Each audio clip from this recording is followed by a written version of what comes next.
Trade deal से वाकई में भारत को फायदा हुआ है या नुकसान हुआ है। साथियों, सबसे ज्यादा अभी इस टाइम में ट्रेंडिंग के अंदर ये चल रहा है, विपक्ष के द्वारा आरोप लगाया जा रहा है कि भारत की सरकार ने वाकई में अमेरिका के सामने पूरा आत्मसमर्पण कर दिया।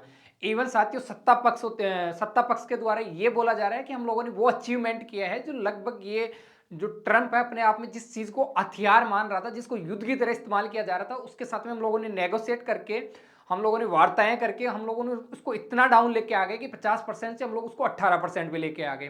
अब इसी का फायदा कोई बुना रहा है तो मतलब विपक्ष बुना रहा है। विपक्ष ने कहा कि भारत ने तो वाकई के अंदर अमेरिका के सामने सिलेंडर कर दिया और भारत मतलब सब कुछ दे के आ गया, बदले के अंदर कुछ नहीं लेके आया।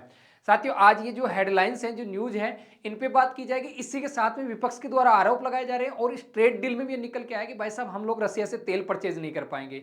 इवन हम लोग जो पिछला 2 दिन पहले हम लोगों ने सेशन किया उसमें हम लोग कह रहे थे आपको कि भाई साहब फरवरी के अंदर रिलायंस वापस रसिया से तेल खरीदेगी। हमने ये भी कहा था कि हम लोगों ने अमेरिका और रसिया दोनों को साधते हुए हम लोगों ने डिप्लोमेसी का एक मतलब एग्जाम्पल सेट किया है। पर अब समझ में आ रहा है कि भाई साहब इनके द्वारा ट्वीट किया जाता है, उसके अंदर न के बराबर बताया जाता है कि हम लोग रसिया से तेल मतलब बैन कर दिया जाता है कि आप लोग रसिया से तेल परचेज नहीं करोगे।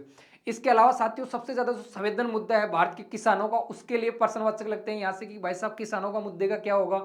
आपने क्या डेयरी सेक्टर भी अमेरिका के लिए खोल के आ गए, इस पे अभी तक सरकार के द्वारा स्पष्टीकरण नहीं आता है। तो ये सबसे ज्यादा विपक्ष इनको सबको मुद्दा बना रहा है और सरकार इसको अपनी सबसे बड़ी जीत बता रही है कि भाई साहब पूरी दुनिया के अंदर जो 50% टैरिफ लगा रखा था हमारे ऊपर और वो टस का मस नहीं हो रहा था अमेरिका, उसको हम लोगों ने इतना नेगोशिएशन कर करके 18% पे लिया है। अभी तो हम लोग और कम करेंगे।